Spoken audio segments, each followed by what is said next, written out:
Resiliency. It's what allows us to bounce back from stress, trauma, and everyday life.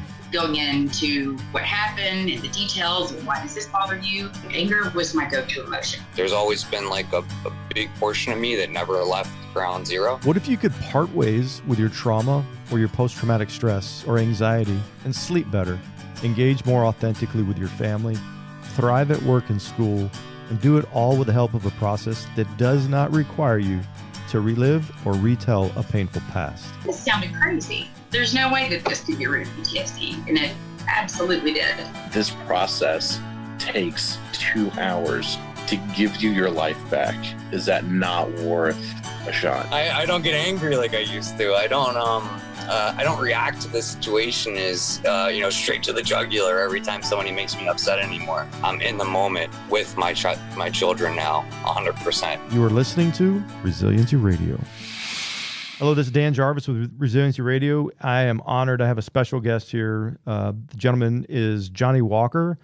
John Walker is a U.S. Marine, and he was in New York City on the day that the towers fell. Johnny, welcome. Hi, Dan. How are you? I'm doing wonderful. I appreciate you coming on. We just kind of want to, we met actually doing the documentary Healing the Heroes of 9/11, The Way Forward. We were connected with you. Michael Geyer was able to make the connection. He's the producer, director of the film.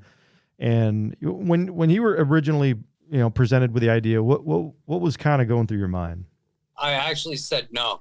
Absolutely. I was like, I'll help you find people, but no, I'm not going to do this. I can't do it. And then immediately after I hung up the phone, when I said no, I thought to myself, like, how selfish it was to say no if this could help people. So I called him back up and said yes. But the reason I really said no, I had a million excuses, but it was, I didn't want to have to do it. I didn't want to have to relive it. I didn't want to have to experience it again in my head. We're very grateful that you actually did, because the friendships that are developing and the relationships is so critical to us. But kind of let the audience know, maybe take us back through that day, and what you experienced, the emotions, the aftermath, the things of that nature, how it affected you and your family. Sure. So I was injured. So the Navy had me on light duty for the United States Marine Corps. I was a 6th Com Battalion, which is a reserve unit out of Brooklyn, New York, which meant I was in limbo. So I had a day job at 120 Liberty Street, the building directly next to the South Tower. I woke up late for work.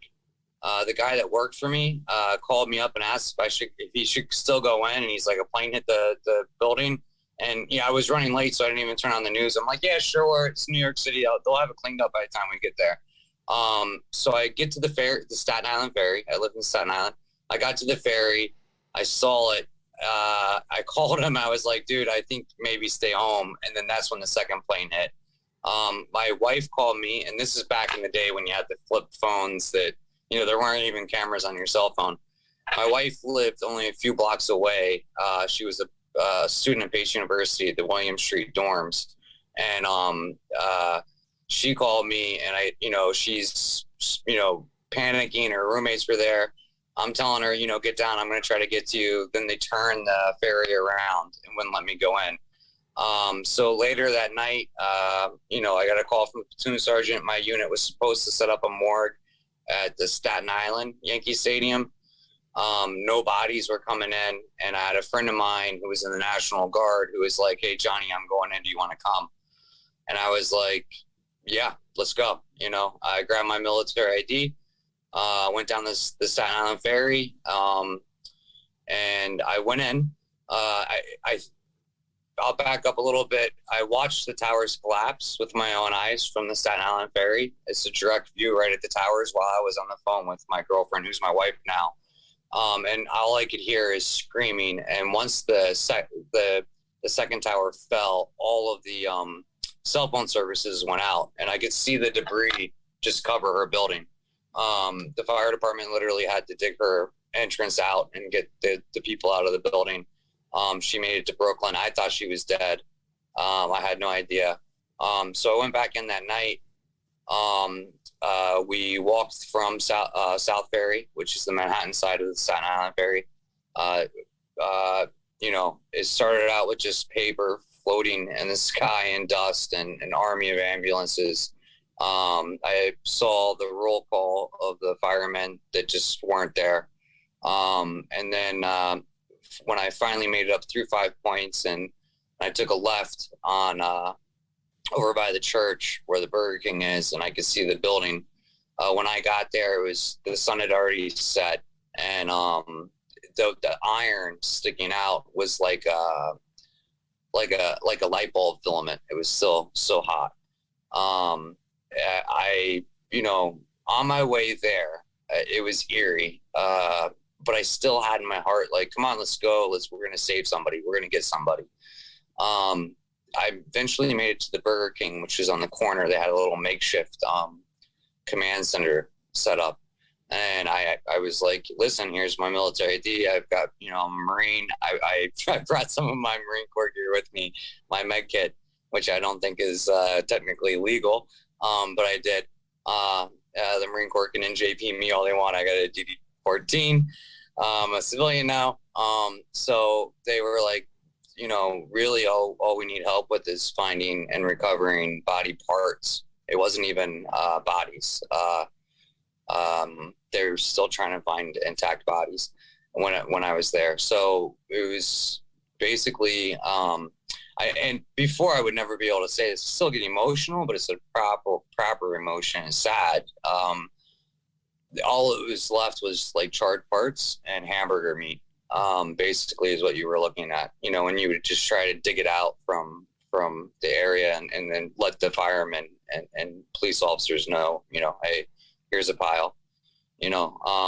I stayed until around 3 or 4 in the morning. I don't know what time it was. Because my cell phone service had died and I didn't have a watch. I just kind of was going. Some National Guard guys found me. I think even in civilian clothes, I stuck out like a sore thumb. They were like, are you one of the Marines from 6Com? You got to go back. Your unit might get deployed. So, I had to go back. And that is a short version. I'm going to go ahead and I would jump right into what TRP has done for me and my family, if you want, Dan. Yeah, let's talk a little bit about the 20 years. What was life like? And then we'll jump into that. I don't want to call it an anniversary because that's kind of, we always attach that to good things, because we just came up on the 20-year remembrance of 9/11. So what was your life like from 9/11, 2001 until we met? Night terrors, constantly, to the point where I would literally rip terror pillows apart. I was super, vigilant. I would never have my back to windows or doors or beyond what normal Marine Corps training. Like I wouldn't sit no matter what. With the sleeping, my wife literally had a wall of pillows that she would put in between the two of us just to keep her safe from me having the night terrors. And smells, especially in the summertime, pork. A lot of people don't realize the cooking of pork smells almost exactly like the smell of burning human flesh. So I would drive by barbecues and or even in the wintertime, whenever that certain smell wasn't always when pork cooked, but it was a certain smell when pork is being cooked, and I would just completely shut down. There was a lot of other things that I didn't even realize. I'll give it. Is kind of going forward a little bit, but it also illustrates the past. The power of after we met. My 10-year-old son, I was playing board games with him a couple weeks ago now. And all 3 of my kids, my wife was out shopping and, doing wife stuff. And I had the kids and I was playing board games with them. And my 10-year-old son said, Daddy, you've had your back to a window this whole time. And what it illustrated to me was that my behavior for his whole life, it was so, and he's just a child, it struck him that I had my back to a window. So I was always an active father. I love being a dad, but I was always I've never fully been emotionally there over the last 20 years. There's always been like a big portion of me that never left ground zero. It feels like that's back. Like I can be 100% there, you know, like I'm in the moment with my children now, 100%, not just 50% of me or 40% of me. That's incredible. And kids are so intuitive they're tuned into mom and dad.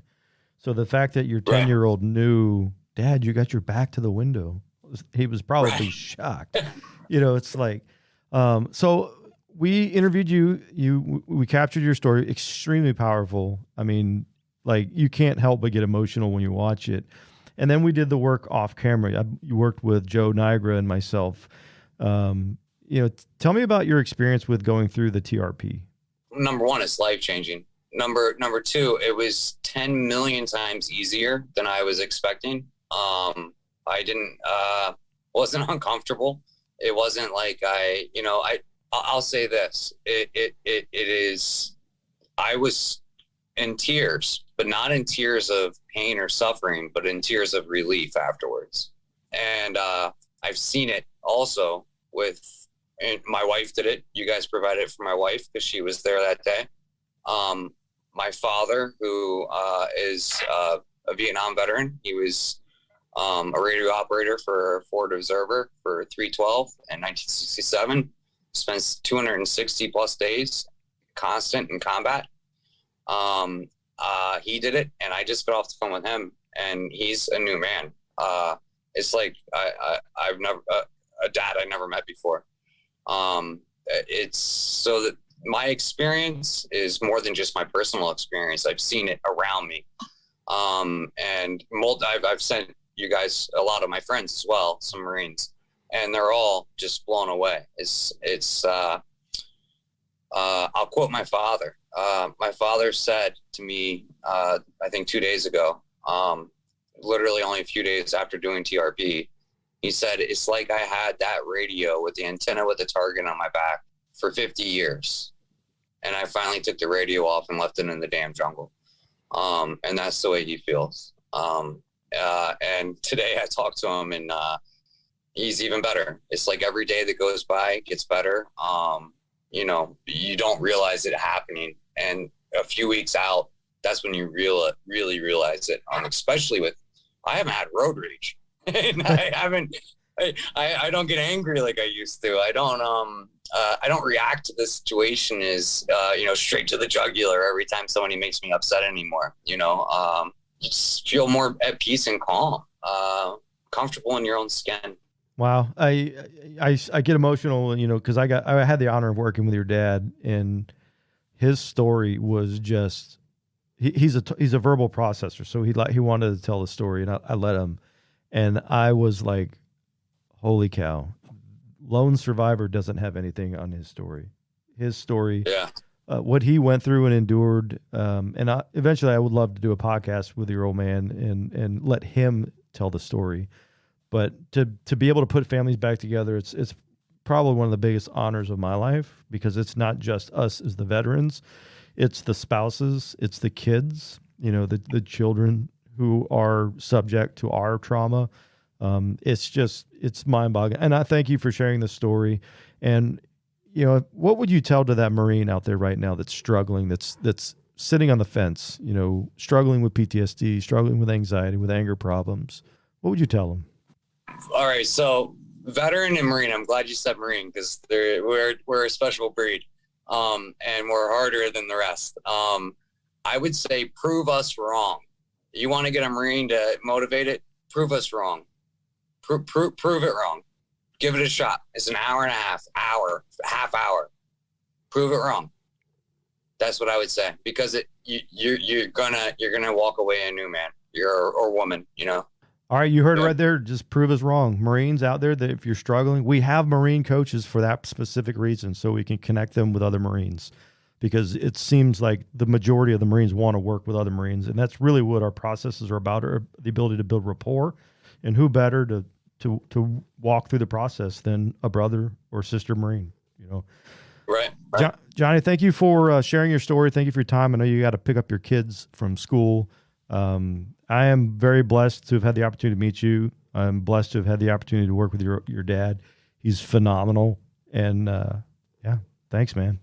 Yeah, I thank you. I mean, there's no level of gratitude that I can even express. And I'm literally, this has been more,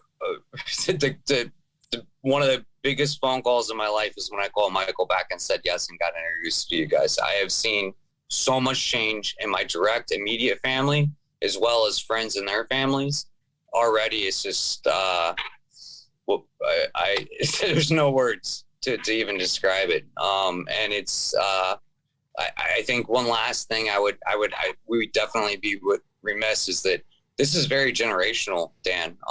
A lot of Marines joined because their father is a Marine, or their father was in Vietnam, or their grandpa was in World War II, and this it has a snowball effect. And when that's how my father did it. He saw the change in me.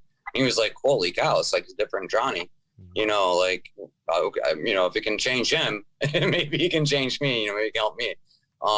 So I'll leave it there. I thank you, and 22-0. What you guys are doing is amazing, and you'll always have our support. I appreciate it, Johnny. And for those of you out there who want to watch the documentary, it's called Healing the Heroes of 9/11, The Way Forward. It's a free download, YouTube and Vimeo. You can go to the homepage of 22-0 and watch John Walker's full story and the rest of the first responders. It's right on the homepage. And reach out, get help at 220.org. We'll connect you with a peer coach. Typically, it's within the same day that you request help, and we don't take a penny for anybody that's on our mission. So if you put a uniform on for a purpose higher than yourself, for you and your families, we're here for you. We want to meet you guys up on the high ground. Hoorah, Semper Fi. Thank you for listening today. Connect with us at 220.org. Now, please share this episode because you never know who's on the ledge.